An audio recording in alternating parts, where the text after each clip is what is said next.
5 জন রয়েছে হাজতি আসামি। তার আত্মপক্ষ সমর্থন করা এটি তার আইনগত অধিকার। মোহাম্মদপুর থানার মামলা নাম্বার 33/8/24। এই মামলাতে চার্জ গঠনের জন্য ধার্য তারিখ ছিল। এই মামলায় মোট 8 জন আসামি জামিনপ্রাপ্ত হয়েছে এবং 5 জন রয়েছে হাজতি আসামি। সেই হাজতি আসামির মধ্যে 4 জন আসামি আজকে বিজ্ঞ আদালতে উপস্থিত করতে পেরেছেন, কিন্তু একজন আসামি তিনি উপস্থিত হন নাই।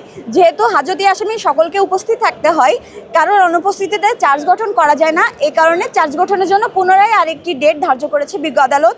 পরবর্তী 13ই আগস্ট এই চার্জ গঠনের জন্য পুনরায় ডেটটি ধার্য করেছে এবং আজকে 5 জন আসামি হাজতি আসামির ভিতরে 4 জন আসামি উপস্থিত ছিলেন, একজন অনুপস্থিত ছিলেন। এই কারণে এই বিলম্ব হয়েছে। এবং আজকে আমরা আইসিটি প্রতিমন্ত্রী জুনায়েদ আহমেদ পলকের পক্ষে বিজ্ঞ আদালতে প্রিভিলেজ কমিউনিকেশনের জন্য আবেদন করেছিলাম। মূলত এই মামলা এখন চার্জ গঠন স্টেজে রয়েছে। এই চার্জ গঠনের পূর্বে এই আসামির কি সংশ্লিষ্টতা, তার বিরুদ্ধে কি অভিযোগ আসছে, কি ডকুমেন্টস আছে এবং সাক্ষীরা কি বলছে, এই বিষয়গুলো নিয়ে আমাদের আসামির সাথে কনসালটেন্সির প্রয়োজন রয়েছে এবং এজন্য একটি সুদীর্ঘ সময় দরকার এবং ডিভাইস দরকার। এখানে আসলে এই অকারেন্সটা ঘটার বিভিন্ন ধরনের লিঙ্ক দেওয়া হয়েছে, ফেসবুক লিঙ্ক এবং বিভিন্ন ভিডিও লিঙ্ক, সেইগুলো আমরা কালেক্ট করেছি। সেইগুলো আসামিকে দেখিয়ে তার কি বক্তব্য সেই বিষয়গুলো জানা দরকার। তো এই কারণে আমরা প্রিভিলেজ কমিউনিকেশনের জন্য আবেদন করেছিলাম।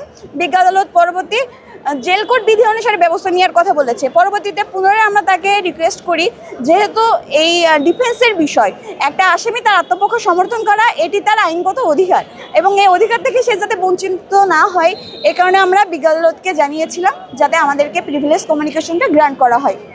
পরবর্তীতে বিজ্ঞ আদালত আসলে জেল কোড বিধি অনুসারে ব্যবস্থা গ্রহণের জন্য মঞ্জুর করেছেন।